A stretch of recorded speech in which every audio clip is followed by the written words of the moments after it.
Olá, tudo bem? Hoje nós vamos falar um pouco, sobre ainda sobre a África, sobre os povos das savanas. No sentido norte-sul, o principal produto comercializado pelos povos do deserto era o sal, adquirido a peso de ouro pelas populações das savanas ao sul. Tais populações se estendiam por uma vasta faixa compreendidas entre o deserto do Saara, ao norte, e as florestas equatoriais ao sul. Durante o segundo milênio a.C., as populações saarianas que haviam migrado para o sul em busca de terras mais férteis e fontes de água instalaram-se na extensa vasta faixa das savanas, na curva do rio Níger, no rio Senegal, ao redor do lago Chad.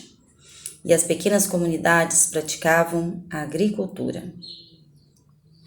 Nas zonas próximas ao deserto, cultivavam pequenos grãos como o fônio e o milhete, e mais ao sul cultivavam cereais como o sorgo e arroz. E o cultivo de cereais e grãos e a abundância do pescado favoreceram o aumento da população. Nas zonas de estepe, ao norte, grupos seminômades criavam gado e cavalos. E nestas vastas regiões, pastores e agricultores conviviam de forma pacífica. A permanência temporária dos pastores nômades em busca de água para os rebanhos era aceita nas terras dos agricultores e estabeleciam-se trocas entre eles.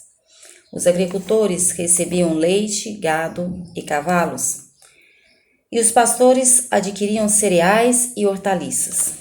E no século V a.C., essas populações muito dispersas começaram a organizar-se em pequenas comunidades independentes, baseadas em relações de parentesco. O seu desenvolvimento foi estimulado pelo comércio e com os povos do deserto. Mas se os caminhos das salinas eram controlados pelos povos do deserto, as minas de ouro estavam sob o controle dos povos das savanas. O camelo atravessava o deserto, mas não se adaptava ao clima das savanas. E as mercadorias eram comercializadas e transferidas nos pontos de passagem entre as duas zonas para jumentos e bois. E por isto os povos do deserto não tinham acesso direto ao ouro das minas que ficavam ao sul. O jumento era o principal animal de carga para o transporte das mercadorias para o interior, e o cavalo era o animal de montaria, especialmente na guerra. Os pontos de parada das caravanas logo se transformaram em mercados e depois em importantes centros comerciais. Cada centro comercial procurava controlar o comércio e o acesso às minas de ouro. E entre os povos das savanas que se beneficiavam do comércio estavam os Soninké. Eles controlavam as jazidas de ouro do sul. Tal posição favoreceu o fortalecimento econômico e político. No século III d.C., formavam um complexo sistema político que agrupava numerosas aldeias em torno de uma poderosa liderança. E mais tarde, esse tipo de organização daria lugar ao poderoso reino do Ghana. Nas regiões de passagem entre as savanas e as florestas, as vias fluviais se transformavam em redes de comunicação. E as canoas eram tão eficientes quanto os camelos e os jumentos. O rio Níger, por exemplo, é um caminho fluvial muito ativo. Através dele eram transportados os cereais cultivados no interior, que eram comercializados nas cidades localizadas nas bordas do deserto, como Tombuctu.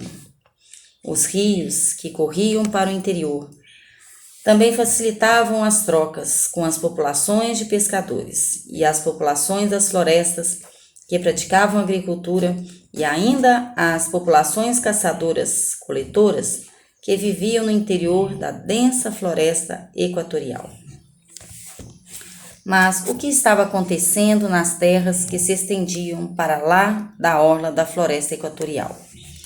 Essa fronteira verde constituía para os povos das savanas um obstáculo tão sério quanto o grande deserto que ficava ao norte, durante o segundo milênio antes de Cristo. Pequenos grupos começavam a desbravar a floresta e se estabelecer próximos a rios e lagos, e espalharam-se em diversas direções, organizados em famílias cujo controle era exercido pelos mais velhos. Embora praticassem a agricultura e criassem animais, esses núcleos também viviam da pesca e da coleta e da caça, e pequenas comunidades se formaram nas bordas das florestas equatoriais, cuja organização do território associou caçadores, coletores, agricultores em uma rede de parentesco e alianças. E nos grupos onde a agricultura era melhor explorada, predominou a sedentarização e a formação de comunidades maiores. Quando o solo se esgotava, a caça se tornava mais difícil e os grupos se deslocavam para formar novas áreas de plantio. E se o grupo ficasse muito grande, poderia se dividir para tomar novas direções. O termo Bantu, com o significado de povo ou de homens, está presente cerca de 600 línguas africanas.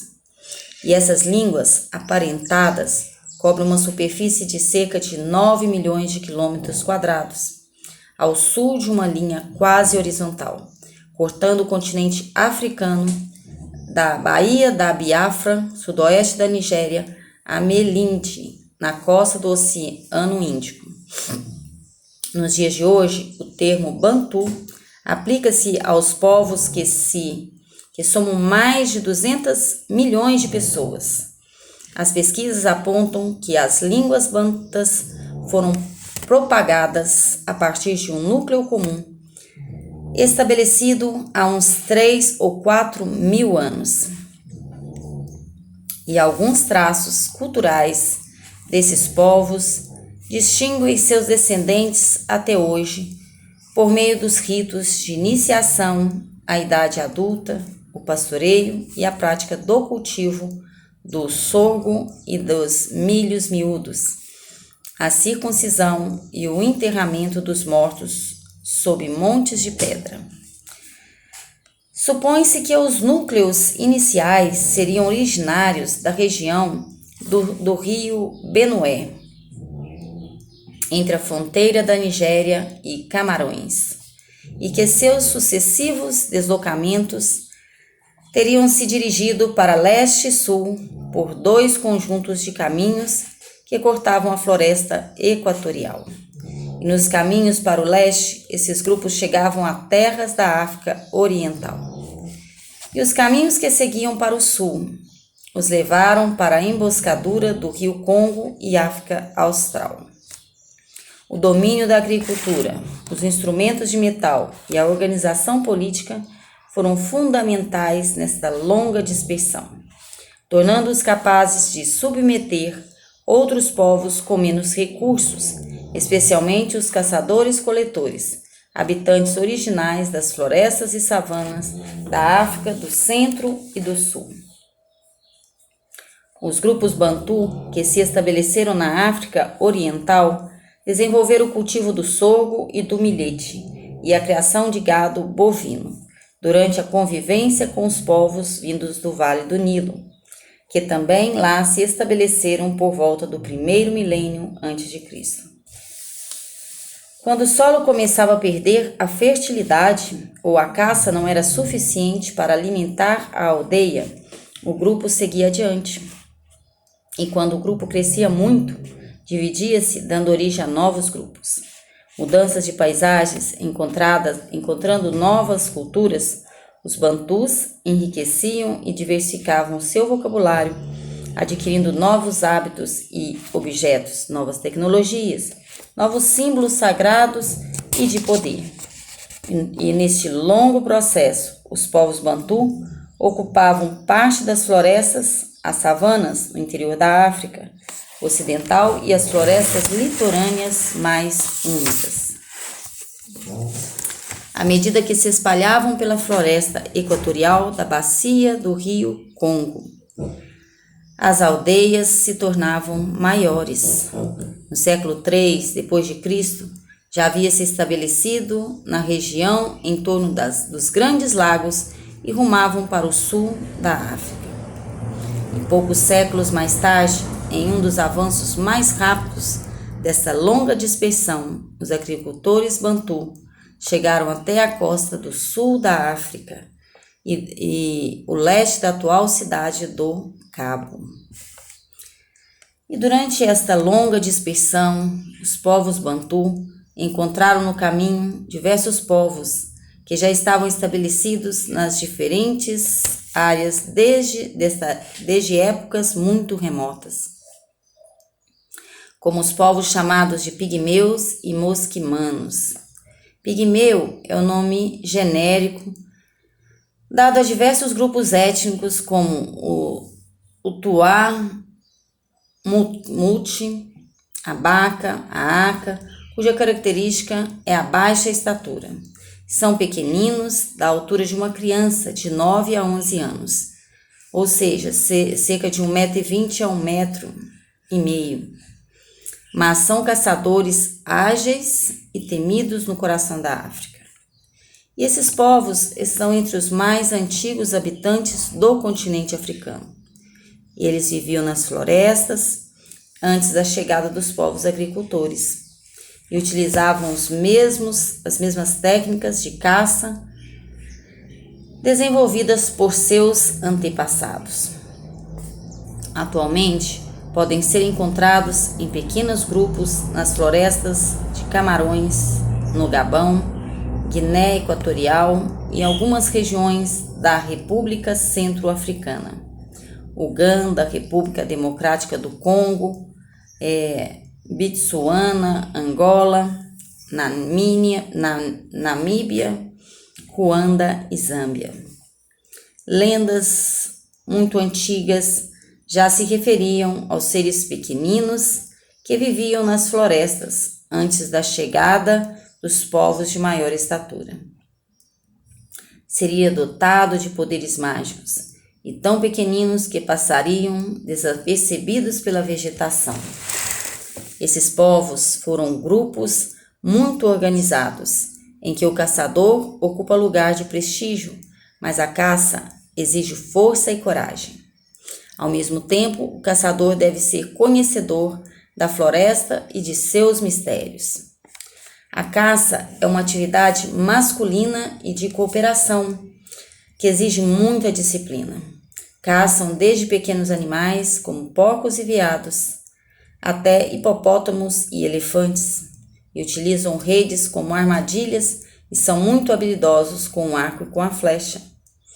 A coleta de grãos, os frutos silvestres, raízes e a pesca é tarefa das mulheres. Acompanhadas pelas crianças, elas também com as plantas medicinais e transportam a tocha com fogo quando os acampamentos são desmontados. A unidade socioeconômica é a aldeia e vivem em grupo de 20 a 100 pessoas. Comercializam principalmente carne e mel com as aldeias da agricultura, em troca de grãos, sal e ferramentas de ferro. Os pigmeus mais velhos ocupam um lugar muito especial nessas sociedades, já que são os guardiães da memória, responsáveis pela transmissão do conhecimento. São eles encarregados de transmitir as técnicas e a história do grupo aos mais jovens. Os mosquimanos, ou Otentote, também são nomes genéricos, dados a diversos povos caçadores-coletores, como o San Khoi Khoi, o Kung, e atualmente existem pequenas populações no deserto do Namíbia, África do Sul, Moçambique, e esses povos são um pouco maiores em estatura que os pigmeus, cerca de 1,57 m, e além de exímios caçadores, praticam pastoreio e para caçar utilizam um arco com flechas envenenadas. A flecha ela é feita de caniço com uma lasca finamente polida do osso da perna do avestruz. E o veneno ele é retirado das cobras e misturado com o suco de plantas e raízes. E os deslocamentos e o território de um grupo eram determinados pela disponibilidade de recursos de água, vegetais e animais. Os que viviam perto de fontes de água doce pescavam e caçavam pequenos animais como tartarugas e coelhos. Os caçadores San utilizavam diferentes técnicas de pesca, como armadilhas feitas com cesto de junco trançado e em forma de funil, que eram colocadas em correntes dos rios. Entre os Sans havia grande variedade de técnicas de caça e coleta, com emprego de instrumentos feitos de ossos, pedras, madeira, fibras, junco, couro, conchas e marfim. Os Sans se organizavam em pequenos grupos de cerca de 20 pessoas, com grande mobilidade, altamente organizados e tinham conhecimento profundo dos recursos disponíveis. Geralmente ocupavam cavernas, abrigos sobre as rochas e dividiam-se em pequenas unidades familiares. Quando os recursos escasseavam, ou fundiam-se em grupos maiores, quando havia necessidade de cooperação na exploração dos recursos. Havia uma rigorosa divisão sexual do trabalho. Os homens caçavam e as mulheres colhiam raízes e frutos. Entretanto, as mulheres tinham a obrigação de abastecer diariamente o grupo com alimentos. Já os Khoikhoi eram pastores de carneiros e cabras e alimentavam-se basicamente de raízes, tubérculos, vegetais e leites, e de carnes em algumas ocasiões, e quando caçavam animais selvagens. Não costumavam sacrificar os animais de seu rebanho. Diferentemente dos caçadores, não se instalavam em cavernas, mas construíam cabanas, produziam cerâmica, conheciam a metalurgia, formavam pequenas aldeias com cerca de 10 a 4 cabanas. Vivendo em comunidades maiores, precisavam de deslocar com mais frequência para garantir a sua alimentação e pastagem para os animais, conforme a estação do ano. Eles se deslocavam para as montanhas, vales e litoral à procura das melhores pastagens. Até no século III d.C., esses povos ocupavam toda a região meridional do continente africano. Com o avanço dos povos Bantu, essas populações mais antigas foram gradativamente empurradas para regiões menos férteis, e a expansão Bantu para além das florestas, na região das savanas oriental e meridional, favoreceu a substituição gradual de um modo de vida de caça e coleta pela produção de alimentos. E nos séculos seguintes, as diferentes sociedades subsaarianas, com suas riquezas, sofisticação e refinamento, viriam à luz durante a expansão islâmica.